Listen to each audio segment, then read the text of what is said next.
Welcome to a special bonus edition of Cappuccino with the Saints. Normally on Saturday, but this week it'll be on Wednesday, this special bonus episode. So I hope you enjoy.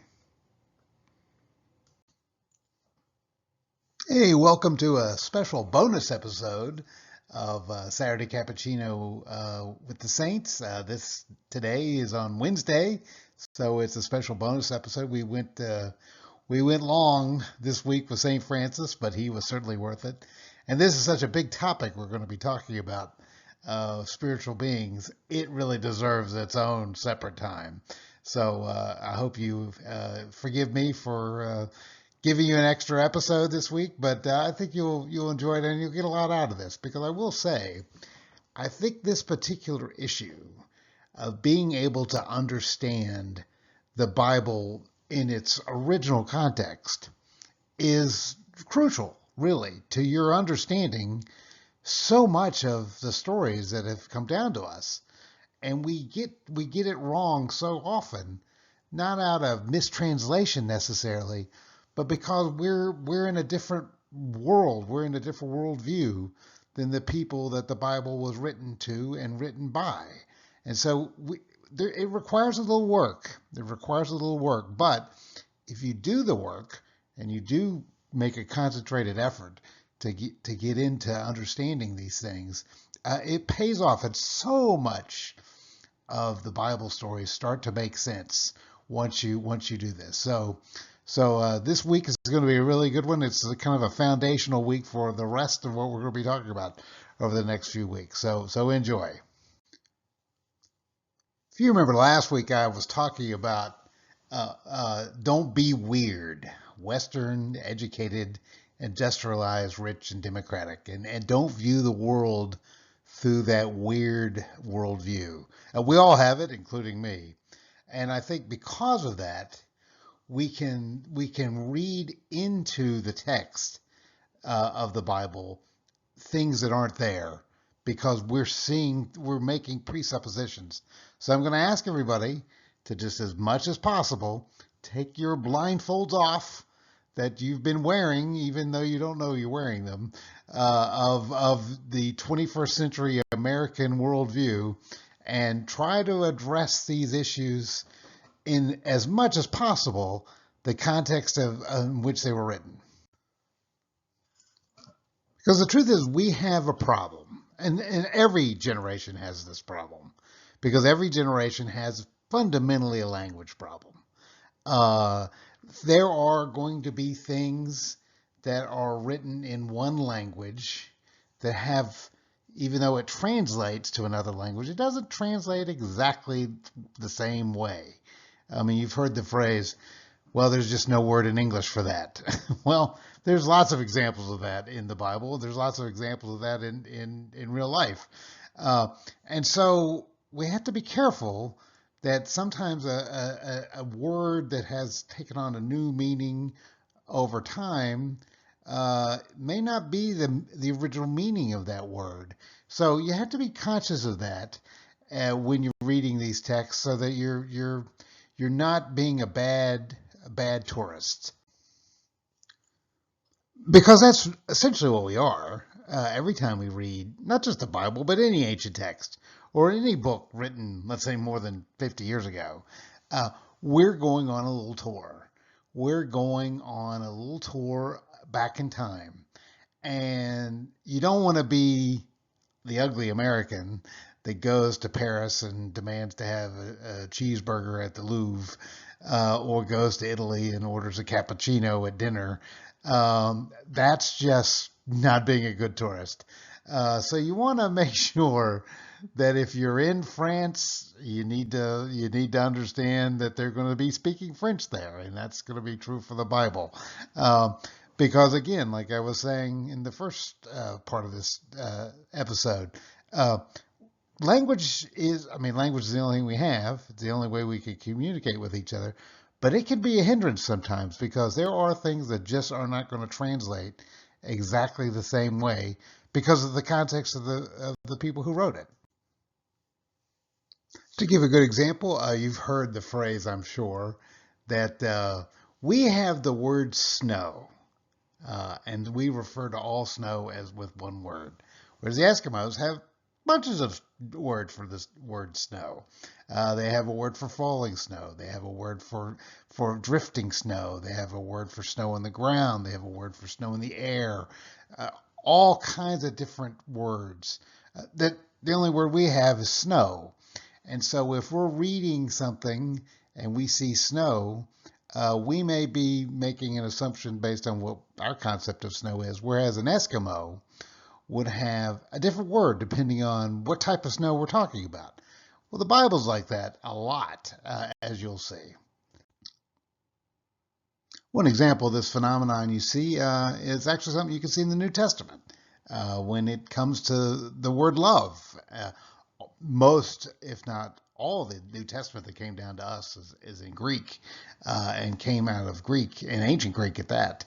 And so they'll use terms for love that the only English word is love, but they have terms like agape, which means selfless divine love, or eros, romantic passionate love, or philia, which means friendship or affectionate love, or storge, which means familiar love, or xenia, which means hospitable love, or philautia, which means self-love, or pragma, which means enduring practical love. So they have all these different words for love, and they'll use them appropriately in a sentence, whereas we just have the word love.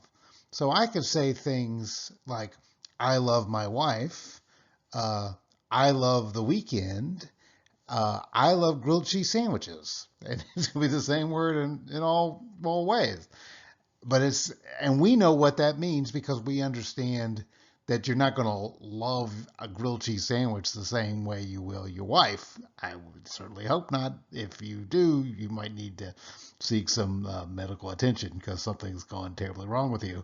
But we understand that. But when we're reading back into the texts, words that the ancients used might have slightly different connotations to the words that gets translated in English, and we have to be conscious of that. And it can cause major problems in understanding that can have severe reverberations on throughout your interpretation of the Bible.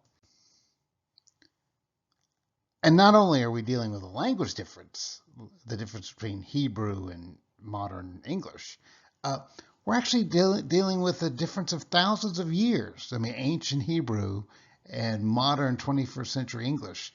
You really are in a time machine. You've gone back in time. And so there'll be things that are being referenced in the language of ancient Hebrew that when it gets translated into English, it loses something. It's not like it's being mistranslated because we don't have the right words for it, but we can draw wrong conclusions from it. And the biggest one where we've drawn a lot of wrong conclusions, and it's affected people's just understanding of the Bible and this whole topic of spiritual beings in general, is what we're getting ready to talk about next. I'm talking about the word Elohim. This is a very loaded term, and how you interpret this term is going to really affect the way you get your head around these spiritual beings and lots of the Old and New Testament. It really depends on how you're interpreting Elohim.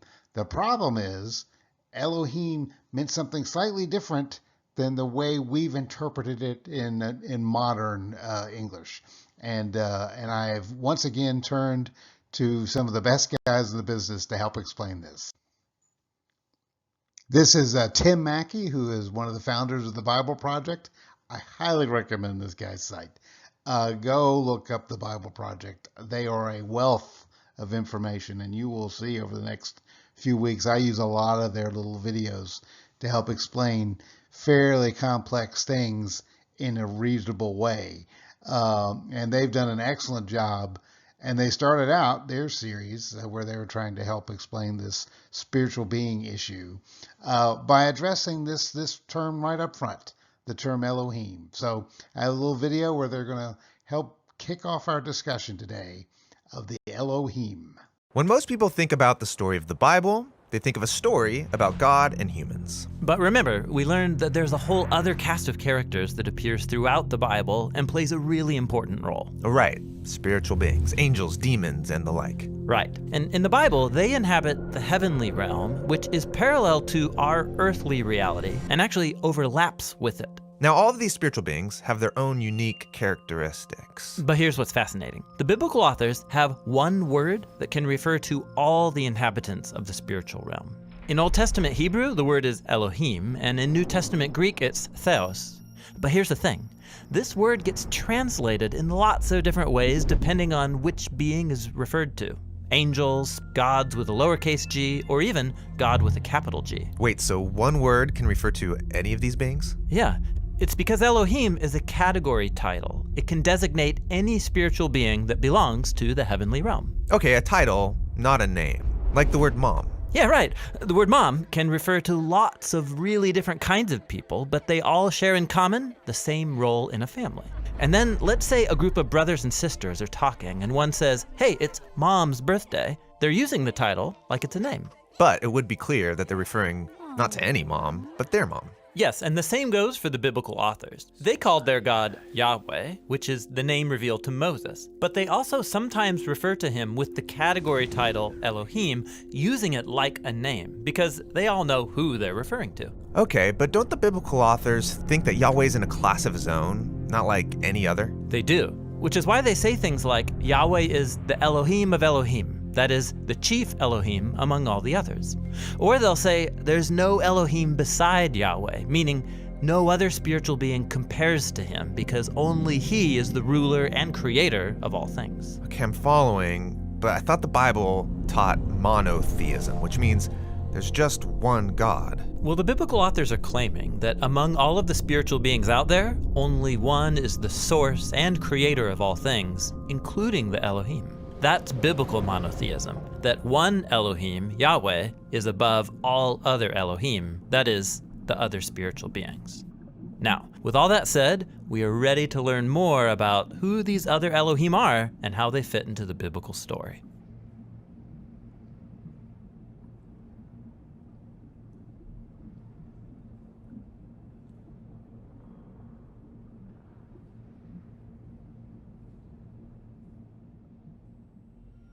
You just watched a video on Elohim, that is, spiritual beings. Now there's one fascinating group of Elohim given many titles in the Bible: the host of heaven, the sons of God, or even the divine council. And that's who we're going to look at next.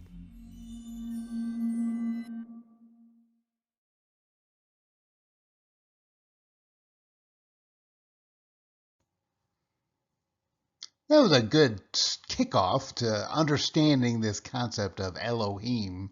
And it's really important because it really changes the way you understand the Bible. The root of Elohim, of course, is El. And this probably is going to make it even more confusing. But, the Canaanites, when the Hebrews came into the land of Canaan, there were people already there, and their language was very similar to Hebrew. And it was, I think, the name of it was Ugaric. They all have that root, the Ugaric language, and they had a name for their chief god, which was El. Okay, and it's very similar to Elohim. And it appears that the Israelites, when they came into the land of Canaan and the land of the Canaanites, they adopted that word El to use as part of their description of God, capital G God. So it's this name Elohim wasn't just used by the Hebrews, the ancient Hebrews, but it was also used by the Canaanites. So sometimes you have to understand who's talking and who's referring to El as to which El they're referring to. It can be confusing, but it is interesting. These are some examples of the numerous little statues that have been found all throughout Israel that they date back to this pre-Israel time when the Canaanites were the only inhabitants of the land. And these are all little statues of their god El, who was they refer to as the chief god, the god of all gods. But he wasn't the one that usually they were interacting with. And that's an important point that you'll find out about later. But they did make little images to their chief god El, but they didn't really worship El. Who the Canaanites worshipped, and is the chief bad guy of the Old Testament, he keeps coming up over and over and over again, is Baal. We sometimes, pronounce it as Baal, but it really is Baal because the Ba is important. El means the Most High, and Ba means son. Okay, so Baal would be son of the Most High or son of God.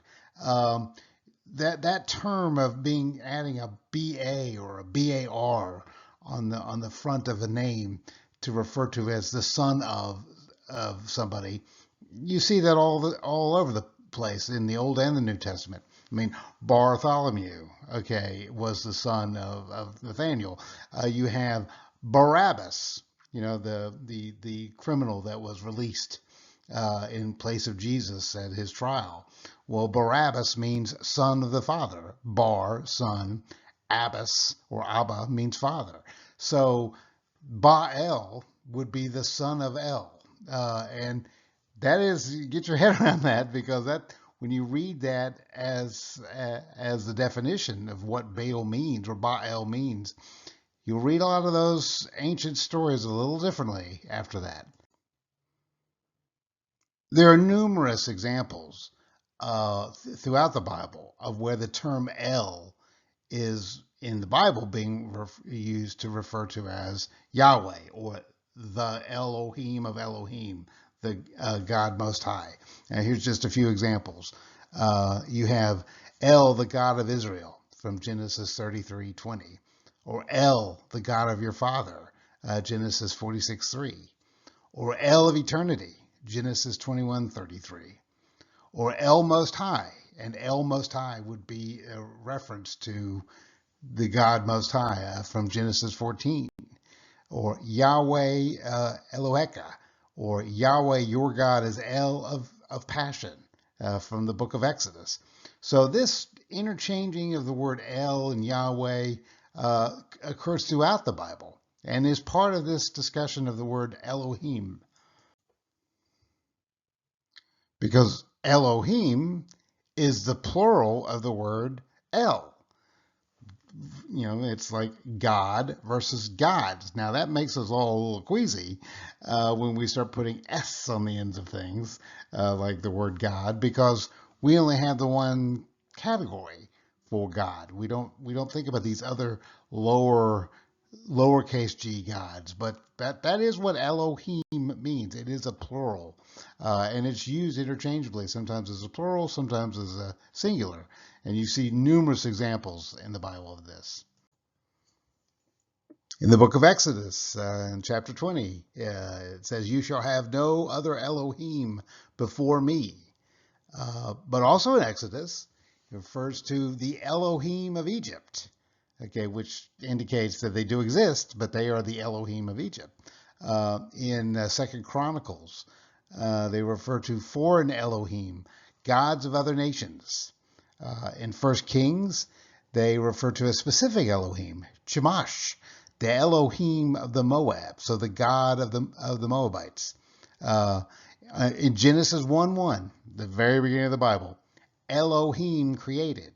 Now in this context, it means it's a plural, but it's being used as a singular, and it's being used to refer to God of God, the God of all. And then in Deuteronomy 32, it says that the Israelites sacrificed to demons that are not Eloah, Elohim that they had not previously known. So you see this word Elohim, when you look at it in its original language, is used throughout the Bible. And our modern English is kind of stuck with just the word God, and we sometimes put a capital G to refer to God, and we use a lowercase g to refer to all the other gods like Moab and Baal and people like that. But there's a lot going on here, and I think understanding that context is going to make a lot of these stories from the Bible make a lot more sense. Another person whose work I used extensively in preparing this presentation is the late Dr. Michael Heiser. And I think I made this book recommendation last week, his book, The Unseen Realm. It's a fantastic resource, and it really opened my eyes to being able to read my Bible differently and I think more accurately than I was before, because I really was trapped, like I'm sure you are as well, in my 21st century presuppositions. So check him out.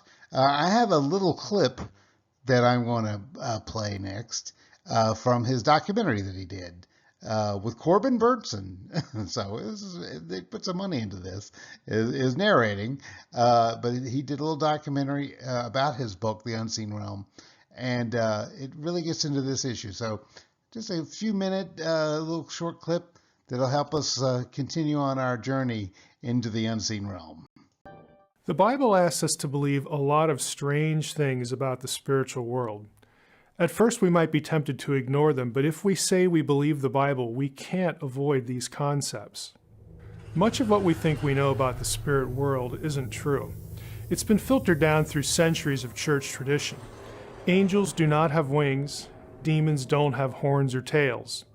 And for the biblical writers, the unseen realm was home to more than angels and demons. There were other, bigger players. So do you believe what's in your Bible? The rock at Caesarea Philippi might be the most imposing rock face in Israel. Imagine standing in front of the 500-foot wide face and hearing Jesus' words, "Upon this rock I will build my church." This is the place where Jesus and his disciples stood, the scene of Peter's confession. And when Jesus added, "And the gates of hell will not be able to withstand the church," he knew what he was talking about. Gates to hell? Really? The authors of Scripture believed the gods of the nations were real. Look at Psalm 82 carefully. God stands in the divine assembly. He administers judgment in the midst of the gods.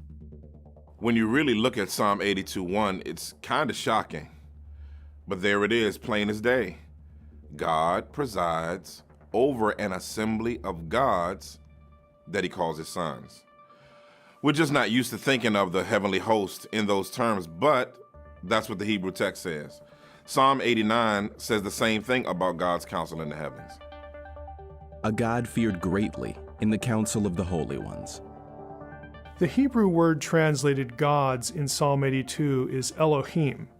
Now, most of the time, it should be translated as capital G, God, but sometimes it's plural, and Psalm 82:1 has both.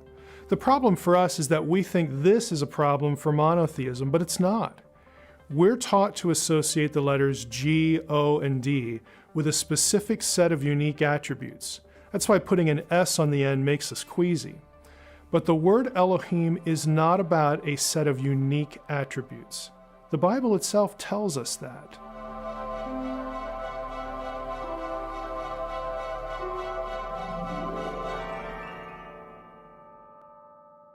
Elohim is simply a word used to describe a supernatural being. It says nothing about attributes. That's why the biblical writers used Elohim for other spirit beings besides God. It's used for the gods of the nations, it's used for demons, it's used for angels, even the disembodied human dead. However, Yahweh is one of those Elohim, and no other Elohim is like him. I repeat, no other Elohim is like him. The Bible describes him in unique ways. There is only one of him, existing as three persons, Father, Son, and Holy Spirit, and he is the creator of all other Elohim. This for me was a real paradigm shift. I've grew up on the Bible. I read my Bible. Heard it read in church every week. But I'm so just conditioned by the worldview I have to, okay, I believe in God and believe in Jesus, of course, and the Trinity, and maybe I can throw in some angels there, but these other gods like Zeus and Thor and Hera and Shamash and Baal and well, they're just all just figments of people's imagination, and that they weren't real. They were all just contrived. Well, that is not the biblical worldview. They believe that these other gods, quote unquote lowercase g, existed. The whole book of Exodus is about God bringing judgment on the gods of Egypt. Now, I'm not asking you to accept that yet, okay? I mean, but we're going to make a case for it. But at least understand or appreciate that the authors of the Bible and the people that this was originally written to did believe that. And knowing that, okay, and knowing that that was the context in which they lived, helps make the Bible make more sense sometimes. One of the pastors that was in the little video clip I played made this point about that Elohim, the term Elohim, can be used to refer to God, big G God, these other gods of the nations, but also the spirits of the disembodied dead. And he was referring to a particular passage from 1 Samuel 28. This is when Saul went to the witch of Endor to bring up the prophet so that he could ask him some advice. And the witch of Endor, who I'm convinced that was the inspiration for the name Endora from Bewitched, the little side trip there, said to Saul, and the woman said to Saul, "I see an Elohim coming out of the earth." Now, the prophet was not being referred to as big G God. He was a disembodied spirit. So I think that's just, it's a category that in this case. So I mean, God in heaven is an Elohim. Saint Michael that we talked about last week is an Elohim. Your grandmother in heaven, she also is an Elohim. So they're all in the category, and understanding that is going to help us going forward. And it helps us understand passages like this from Deuteronomy, where the Bible says, "For Yahweh your Elohim, capital G, capital E, He is the Elohim of Elohim. He is the Most High, and the Lord of Lords, the great and mighty and awesome." So that helps make that context make a little bit more sense, that he's making this distinction between big G God and little g God.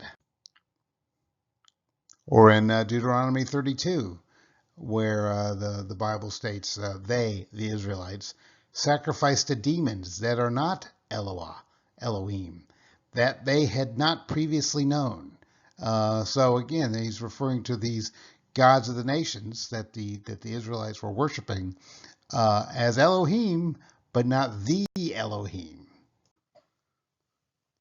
Here's a passage from 1 Corinthians written by the Apostle Paul that addresses this subject. And it's 1 Corinthians 8, verses 4 through 6. "Therefore, concerning the eating of things sacrificed to idols, we know that there is no such thing as an idol in the world, and that there is no God but one, capital G. But even if there are so-called gods, whether in heaven or on earth, as indeed there are many gods and many lords, yet for us there is but one God, the Father, for whom all things, and we exist for him, and one Lord, Jesus Christ, by whom are all things, and we exist through him." So what Paul is saying here is that there is no such thing as an idol, that people were worshiping the idol, the little statue. He's saying the statue itself is not an Elohim, which some people in the ancient world believed. But he's not denying, in fact, he says explicitly that there are, in fact, other spiritual beings that people worship. And he uses the term here to distinguish them, the lowercase g God from the uppercase g God. I think that helps explain this. And this is probably a good time to make this distinction here about idols and idol worshiping and spiritual beings. I have sat through many, many very good sermons about idols. Don't make your career an idol. Don't make your family an idol. Don't make your health an idol. And these are all excellent sermons and definitely worthy of listening to and living your life by. But I think sometimes in our modern world, because idol worshiping is in the way the ancients did it, is so foreign to us, we don't know how to address this issue, because idol worshiping shows up constantly in the Bible, and the Bible is so constantly referring to the evils of it. And I think we don't, in the modern world, don't really understand how, quote unquote, idol worshiping worked. But the way it would work is, and this is just going to be mind-blowing to people, is that ancient pagans would build a little statue of the god that they were going to worship. Chemosh, Baal, Zeus, in Egypt, Isis, or Ra. And they believed that you would have a ceremony, and that the spirit of that spiritual being that they were worshiping would come and indwell within the little statue. And so that that would be the way that they would be able to interact with the god. They didn't believe that the idol itself was God. I mean, some did that were maybe a little naive, but most people that were pagans didn't believe that the little idol itself was Zeus. They believed that it was almost like a walkie-talkie. This is a way you could communicate with the gods. And because of that, that is why the Bible is so explicit in warning against this, because this was the method in which pagans would communicate with these spiritual beings. Here's a thought experiment to do. A couple of years ago, I started reading the Bible in a year. I was going through, here's another recommendation. Father Mike Schmitz has a great podcast, Bible in a Year. And it's fantastic. And it takes you 1 year and you read the entire Bible.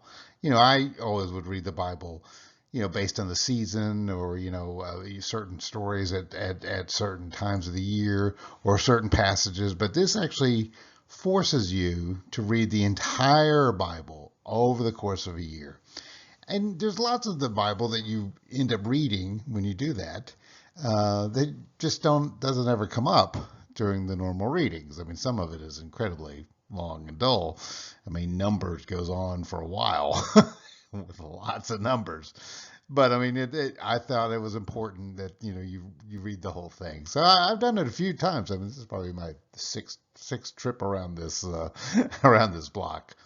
But one of the things that was really interesting when I did this is that you see over and over and over and over, okay, how the Israelites will, be reconciled to God. Then a couple of years will pass, and then they just are incredibly susceptible to worshiping Baal, or making these Astaroth poles, or worshiping, Chemosh or Moab, or any of these other gods. They just perpetually fell into this trap. And if you're a modern person and you go, well, why on earth would they be doing this? If you think that they're not getting anything out of it. I mean, if all these things are just figments of their imagination or projections, then why is it so compelling? Well, here's my thesis.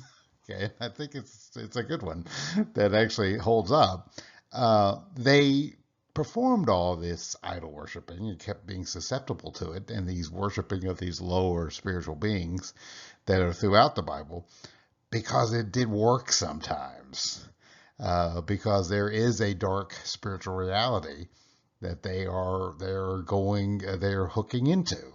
And I think knowing that and understanding that helps make the Old Testament especially, but the New Testament as well, make a little more sense.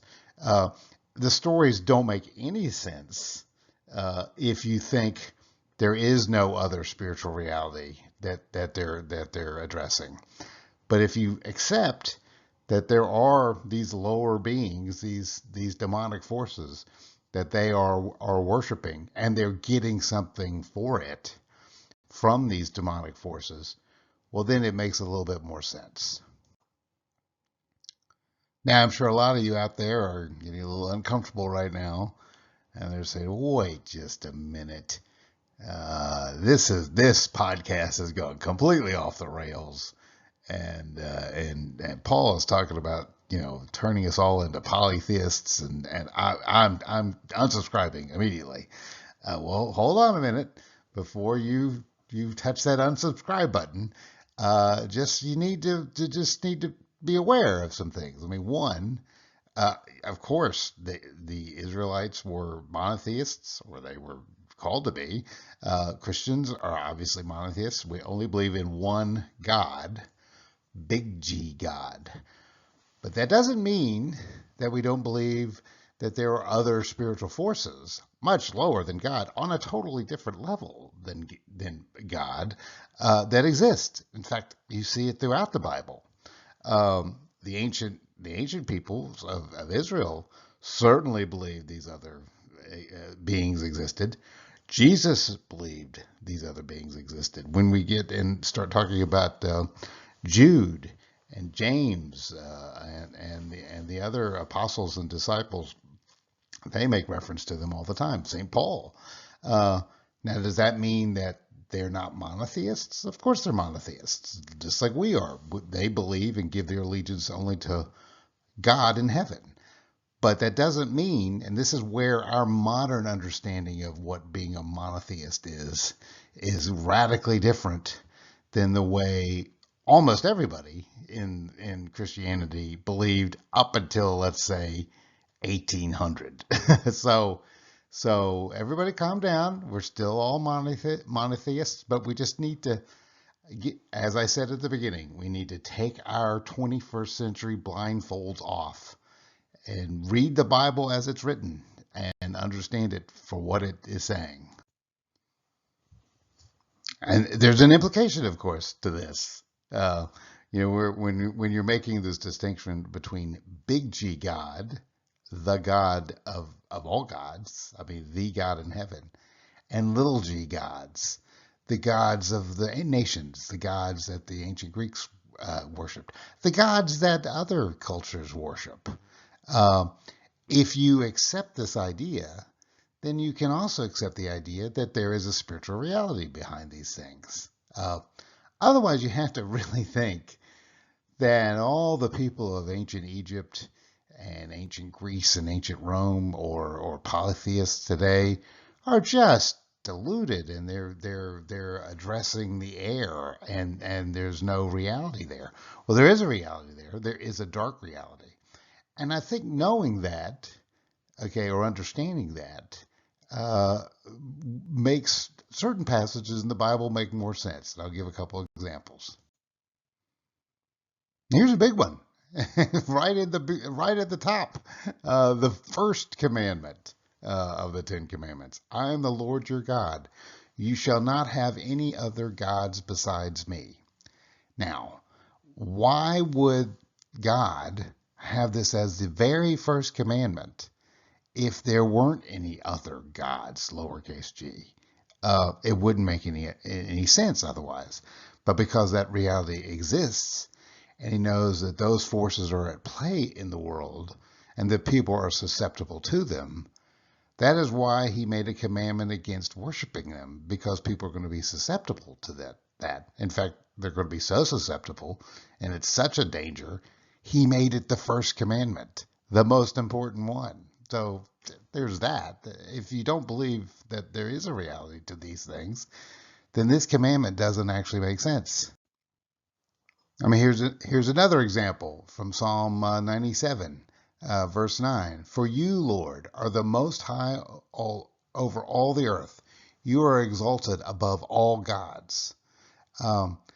If those other gods are just fiction, then that's kind of weak prayer, right? I mean, we're not going to say, oh God in heaven, you are greater than Batman.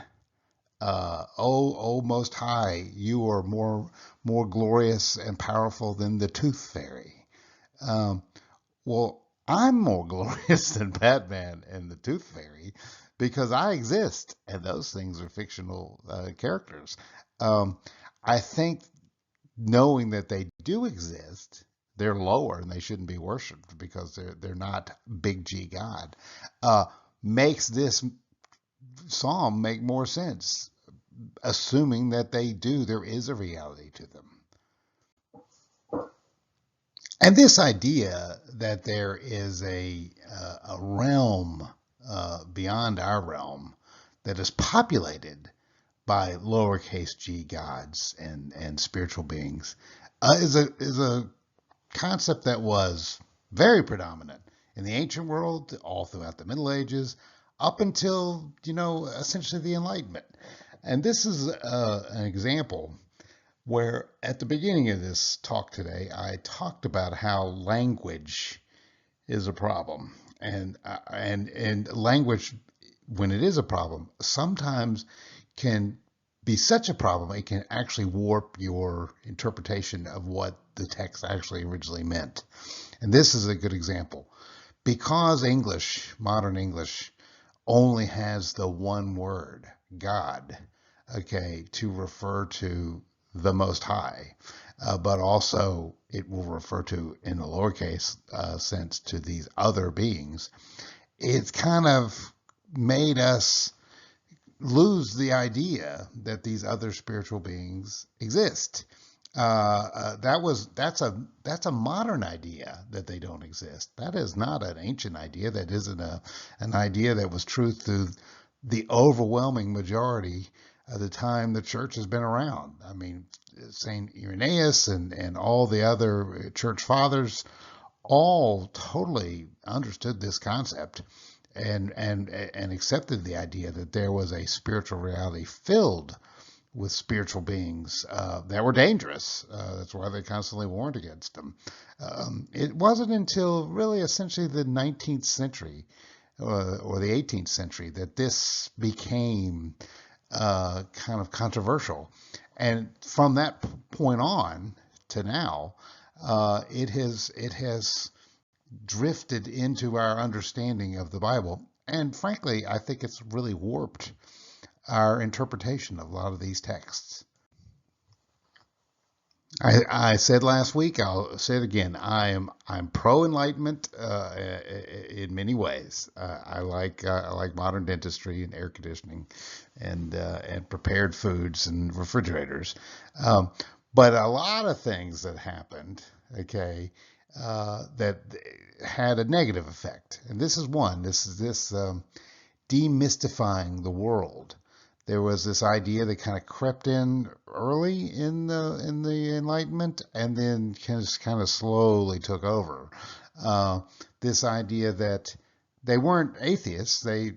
Most of them, especially back in the 17th century, they believed in God, but they kind of slowly over time stripped away the idea of there being any other beings, angels and seraphim and cherubim and lowercase g gods and all demons, all that slowly withered away as part of the Enlightenment. And I think that this had a pretty negative effect on many things, starting with our interpretation of the Bible. So just realize that your concept of what monotheism means, meaning that there's only God and everything else is fiction, that's not a biblical concept. That's a 17th century Enlightenment concept. You ever heard the phrase, don't throw the baby out with the bathwater? Well, that's I think what we've done. Um, Rod Dreyer, a great writer and who I am a big fan of, has written many books, and he talks about, along with a lot of other people, that are starting to address this issue about this disenchantment of the world, and trying to get it back. Because if you have a completely disenchanted world where you don't believe in any kind of spiritual reality other than just the one, and normally just the material one, you're living in a world, one, that's not true, but two, is not accurate to the Bible. So I do think we did a lot of good things back in the Enlightenment, but I think there were a couple babies that got thrown out with that bathwater, and we're paying the price now. This is a picture of Dr. Ben Witherington III. Great guy. You should look him up on Google. He's written a lot of great books about this subject, done a couple YouTube talks about this problem with disenchantment, and how out of the Enlightenment, the biblical worldview on which so much of the Bible is based has really just been warped by the materialist worldview that is dominant today. And it's had some significant theological implications on the way people view the Bible, the way they view Christianity, the way they view God. This retreat from a supernatural worldview. I mean, here's just a couple of examples. I mean, one, many well-meaning, very pious Christians, their only understanding of the supernatural, the only part of the supernatural that they will even entertain, is God, Jesus, the Holy Spirit. Everything else is bunk. And that's what they believe. And if you believe that, then the devil, the demonic forces, all sorts of other things that go on, other religions, you don't have, you're defenseless. You have no way of even understanding it or explaining it. Miracles, for example, which occur throughout the Bible, which occur every day. There are miracles that are occurring every day. And because of this lack of belief in anything supernatural that has just infested everything, they all get explained away by natural causes. And if you come to the conclusion that there are no natural causes that can explain this miracle, then they just come up with, well, we just don't know yet. You can't even entertain the idea of a miraculous event. And if that puts you into an area where you are incapable of reaching God or understanding God because you've shut yourself off, I don't know how many times this is a problem that you see all over the place by well-meaning Christians. So this is not an issue of the atheist world. This is the issue more of a Christian world, where they'll speak about the devil as a metaphor, but not a person or a personality or a force. They speak of him completely in metaphorical terms. You just cannot understand the majority of what has happened, not just in the Bible, but frankly in world history, if you just think that Satan is a metaphor. He's not a metaphor. And if you have a true biblical worldview, you know he's not a metaphor. All demons, exorcisms, demonic possession, which are throughout the Bible, which exist today. I mean, people are being possessed today. It still occurs. They all get explained away by psychology or neurological dysfunction. There are people who are, insane or have mental problems, but that's one issue. And then there's another issue that's a spiritual malady where there's demonic oppression and possession. One doesn't cancel out the other. But I think if you have this materialistic worldview or a lack of a supernatural worldview, you can't even entertain the reality of demonic possession or exorcisms or things of that nature. And if you believe that, if that's your worldview, then I don't know how you explain much of the New Testament, and you don't have to go back to the Old Testament, which a lot of people kind of look askance at, just, about a third of the miracles that Jesus himself performed were exorcisms. So I don't know how you explain that. But these are just few of the examples of real life theological issues that have arisen out of this retreat from a supernatural worldview. Some people who chafe a little bit at this, let's say, more older version of biblical Christianity, believing in these other beings, will point to passages that say things like this. What about all those no other God but me passages in the Bible? And they'll point to things like Deuteronomy 4:35. You were shown these things so that you might know that the Lord is God. Besides him, there is no other. If you translate that literally from Hebrew, know that Yahweh, he is the Elohim, capital E. There is not another except for him. Or you'll go to Deuteronomy 4:39, and it reads, know and take to heart today that the Lord is God in heaven above and on earth below. There is no other. And the literal translation of that is Yahweh is the Elohim in heaven above and on the earth below, not another. So some people will point to those passages and say, Paul, you're just out of your mind. These passages indicate that there are no other beings, that it's all they don't exist. Well, hold that thought, because there's a little bit more to this than you might think at first. All of those no other God but me passages are found in contexts that explicitly, within the same passage, asserts the existence of other spiritual beings. I'll give you a classic example. Deuteronomy 4:19. And not to lift up your eyes to heaven and see the sun and the moon and the stars, all the host of heaven, and be drawn away and worship them and serve them, those which the Lord your God allotted to all the peoples under the whole heaven. Deuteronomy 4:19. And what this passage is explicitly saying is that those other spiritual beings, the host of heaven, that you'll learn about a little bit more next week, God has allotted them to the other nations, but not to Israel. And I think that understanding that context helps get our head around this belief that there are other spiritual realities, but we're still only called to worship the only God of all. That hasn't changed. And we'll end this special bonus episode today with one of my favorite passages from Ephesians, written by St. Paul.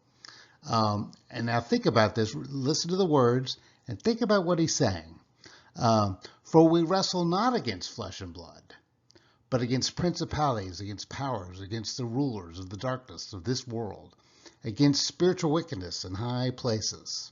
Now, here Paul is explicitly referring to when our battle is not against flesh and blood, meaning other people, but our battle is against these things called principalities and powers and rulers of the darkness of this world, against spiritual wickedness in high places.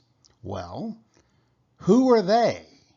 Are they not exactly who we're talking about? These lowercase g gods? It certainly seems that Paul thought so. And I, for one, am not one to argue with St. Paul on matters of theology. So I hope you've enjoyed our bonus episode. Next week, we're going to continue our study of the saints, and we're also going to continue our study of angels. It's going to get increasingly interesting. So stay tuned and look for a new podcast going out on Saturday morning. Have a great rest of the week. Good night. Thank you for spending your Saturday morning with us. Next week, we'll be exploring yet another hero from our Christian past. So be sure to tune in. Until then, keep your faith warm, your cappuccino hot and frothy, and have a great week. See you next week for another Saturday Cappuccino with the Saints.